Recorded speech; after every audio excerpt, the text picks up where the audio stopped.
All right, let's dive in. Today we're exploring Spiritism. Sounds intriguing. It is. We're going deep into the core ideas from Allan Kardec's Spiritism Easily Explained. Kardec, the big name in Spiritism. Exactly. Think of this as your cheat sheet to understanding what Spiritism is all about. That's helpful. I've always been curious about it.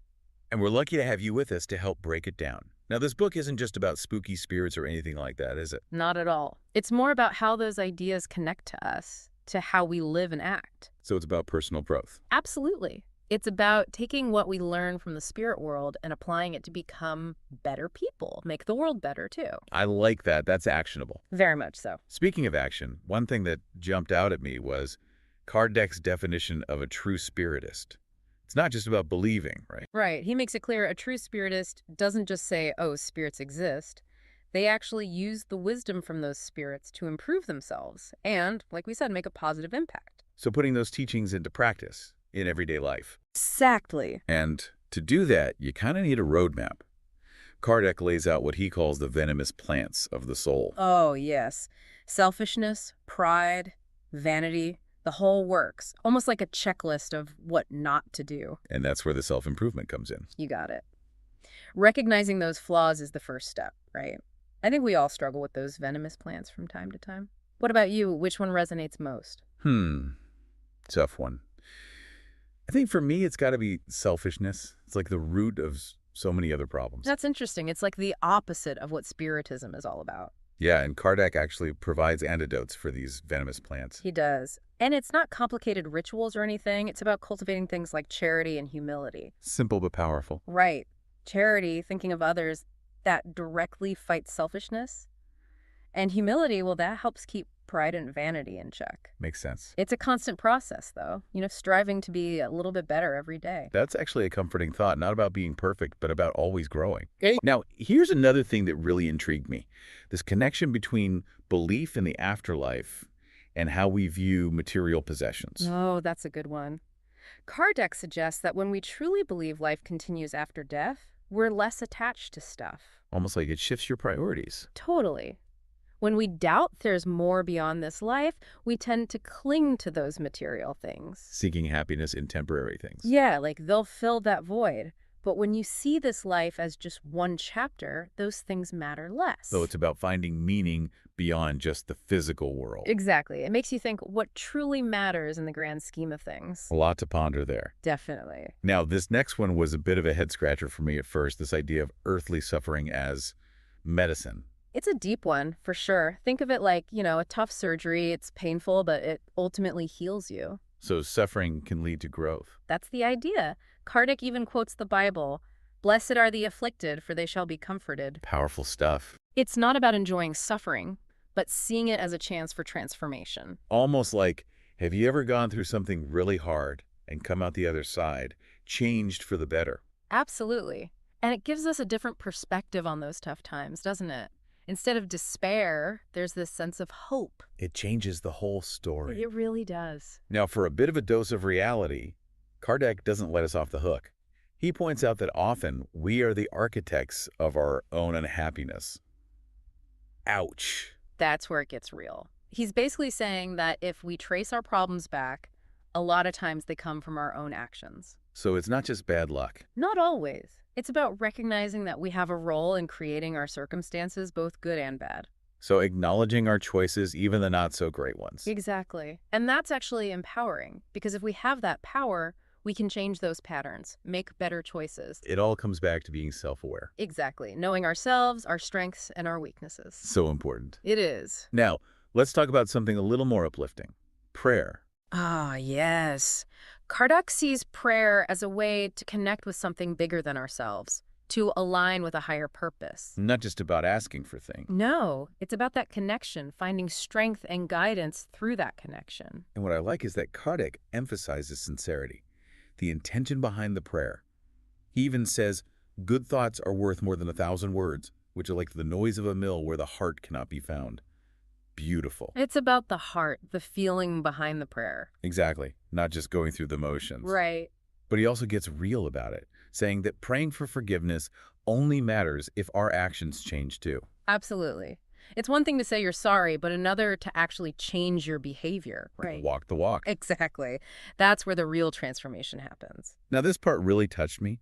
Kardec explains that even imperfect spirits find peace through prayer. That's a beautiful thought. It shows that we all need that connection, that support, no matter where we are on our journey. Yeah, like we're all in this together. We are. But here's a question many people wonder about. Can prayer change our fate? What does Kardec say about that? He says it can't change the big things. Those are often part of a larger plan. But prayer can help us face those things with more strength and clarity. So it's not about trying to control the universe. No, it's about finding peace within that larger plan. And using that connection to navigate those big events. Exactly. It's a reminder that we have help, that we're not alone in facing those challenges. And it's comforting to know that we still have free will. We're not just puppets. Exactly. We make choices, but we have guidance and support. So it's a balance. Yes. Another thing that stood out, Kardec says that the form of prayer doesn't matter as much as the essence. Right. It's not about specific rituals or words. It's about that sincere desire to connect with something greater. The heart of it. Exactly. A beautiful message of unity. It is. But then there's this warning about power. He says those with strength and influence, you got to be careful not to abuse it. That's a good reminder for all of us. Power comes with responsibility. Absolutely. Especially those in positions of authority. True leadership is about serving others. Exactly. It's a good check on our ego, that's for sure. It is. And speaking of power dynamics, what about wealth? Ooh, Kardec has some interesting thoughts on that. He actually says fortune can be a bigger test than poverty. How so? No, wealth, it's temporary. We can't take it with us when we go, and those who have it will be judged on how they used it. Like, were they generous? Exactly. It's a reminder that true wealth isn't about material possessions. So it's more about how we use what we have. Right. And that ties into his comparison of humility versus ambition. Yes. He says those who chase worldly success, they might find a different reality in the afterlife. He actually says, he who elevates himself will be humiliated, and he who humbles himself will be elevated. Wow. It's a reminder that true fulfillment comes from inner growth, not outward status. Powerful stuff. It is. So humility over ego. Absolutely. Now, let's shift gears a bit and talk about charity. Okay. Kardec calls it the supreme law, encompassing love, forgiveness, and compassion. He even breaks it down into 3 parts: charity in thought, word, and deed. So it's not just about giving money. No, it's about how we think, how we speak, and how we act. That's a whole way of being. Exactly. And he tells a story about a poor person sharing their bread with someone even poorer, emphasizing that the spirit behind the giving matters most. It's about the heart, the intention. Exactly. It's not about the amount, but the love behind it. Beautiful. Then he kind of calls us out, saying that if we claim to have faith but still hold on to negativity, it's a contradiction. He's right. True faith should be reflected in our actions, right? What do you think about that? I think we all fall short sometimes. It's a constant challenge to align our beliefs with our actions. It is. But it's something to strive for. Absolutely. That brings us to another big concept, brotherhood. Unity. Understanding. Seeing each other as connected, regardless of our differences. That sounds great, but what gets in the way of that? Oh, so many things. Prejudice, fear, ignorance. These things create walls between us. So how do we break down those walls? It starts with recognizing our shared humanity, cultivating compassion. It's about replacing fear with understanding. Big task. It is, but so important. And that's where Kardec brings in his idea of charity as the foundation for peace. It's the opposite of selfishness. It unites us instead of dividing us. So, in a way, love is the answer. It's a simple way to put it, but yeah. Compassion, caring for each other, that's what brings peace. And he leaves us with a powerful thought. Without charity, there is no salvation. What does that mean to you? It reminds me that our actions have consequences, not just here, but in the bigger picture. It's about making choices that lead to a better world for everyone. It all comes full circle, doesn't it? It does. From personal growth to making a positive impact on the world. And it's all connected, our individual journeys and the well-being of all. So much to think about. There is. Yeah. And it all starts with that first step, choosing to be better, choosing charity, choosing love. And it all comes back to this idea of action, putting those principles into practice. Right.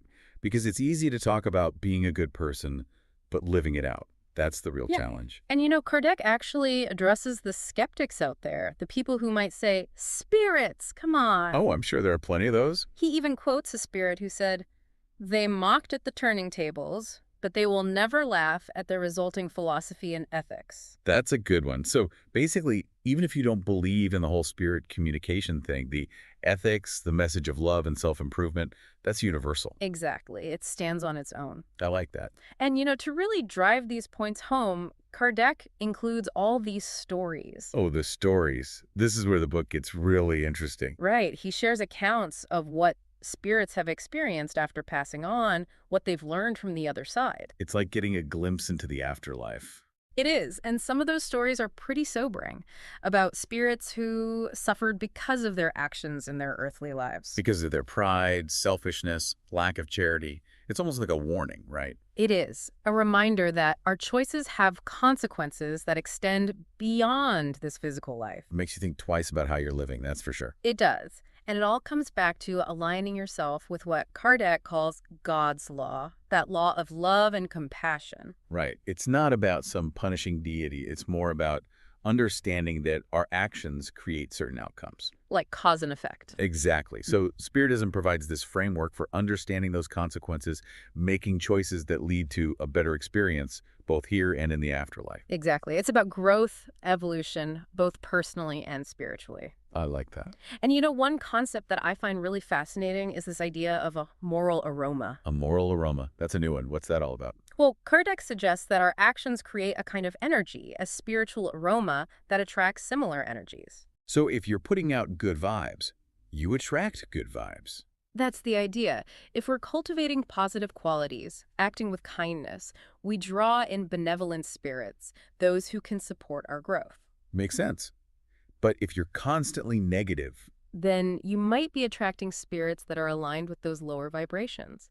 It's like, have you ever noticed that being around certain people can leave you feeling drained or uplifted? totally. It's like their energy rubs off on you. Exactly. And it works on a spiritual level, too. We're constantly interacting with this world beyond our senses, and our actions influence those interactions. So being mindful of the energy we're putting out there. Exactly. It's all connected. Now, I got to say, one of the toughest concepts to grasp, even after all this discussion, is the idea that suffering can be like medicine for the soul.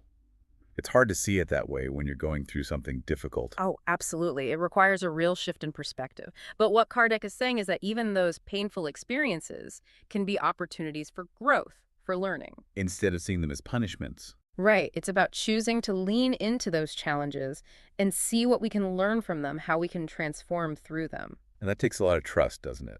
Trusting that there's a bigger purpose, even when we can't see it. It does. It's about surrendering to the process, knowing that we're not alone in those struggles. And sometimes that surrender is the hardest part. It can be. You know, what strikes me about all of this is how practical Kardec's teachings are. It's not just theoretical. It's about making choices that impact our lives, day to day. That's what makes Spiritism so appealing. It's not just about believing in spirits. It's about living a more conscious, more meaningful life. It's about taking responsibility for those choices, realizing that we have the power to shape our own destinies. Absolutely. We're not just victims of circumstance. And one of the key takeaways for me is this idea of self-improvement as an ongoing process, right?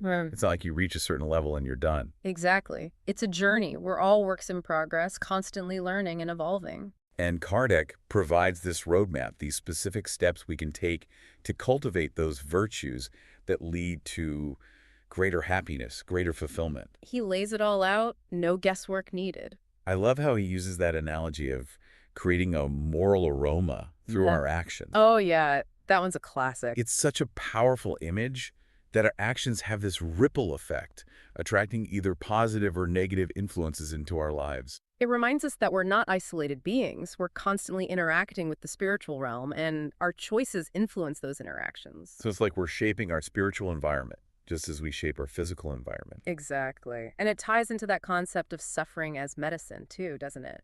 Even challenging experiences can attract helpful spirits, guiding us towards growth or providing support. That's an interesting way to look at it. It's not about being punished, but about attracting the help we need to move through those challenges. And become stronger in the process. Almost like having a spiritual support system. Exactly. A team of unseen helpers, ready to guide us and offer solace. And the quality of that support, it's directly influenced by the choices we make, the energy we cultivate. So it all comes down to choices, doesn't it? We're not just along for the ride. Exactly. We have a say in shaping our spiritual reality just as much as our physical reality. It's pretty amazing when you think about it. It brings us back to that idea, without charity, there is no salvation. Our actions matter, they have consequences. It's not just about this life, it's about something bigger, something that continues on. It's about recognizing that connection, the spiritual side of things, and letting that guide our choices. Exactly. Choosing love, compassion, generosity. It's not just about being nice, it's about aligning with a higher purpose. Wow, that's pretty profound. As we wrap up this deep dive into Kardec's Spiritism, what stands out to you the most? I think for me, it's that sense of interconnectedness. It's not just about believing in spirits. It's about seeing how everything's connected. Our actions, our energy, the unseen world, it all plays a part. It's definitely given me a lot to think about. It's humbling, but also really empowering. Knowing that we have this power to choose, to create positive change. It is. And even the smallest acts of kindness, those everyday choices, they matter. So to all our listeners out there, we encourage you to take these ideas and let them inspire you, guide you. Remember, even a small act of kindness can make a difference. Absolutely. And never underestimate the power of love. It can truly change the world. Thank you for joining us on this journey into Spiritism. We hope you found it as thought-provoking as we did. Until next time, may you find peace and purpose on your path.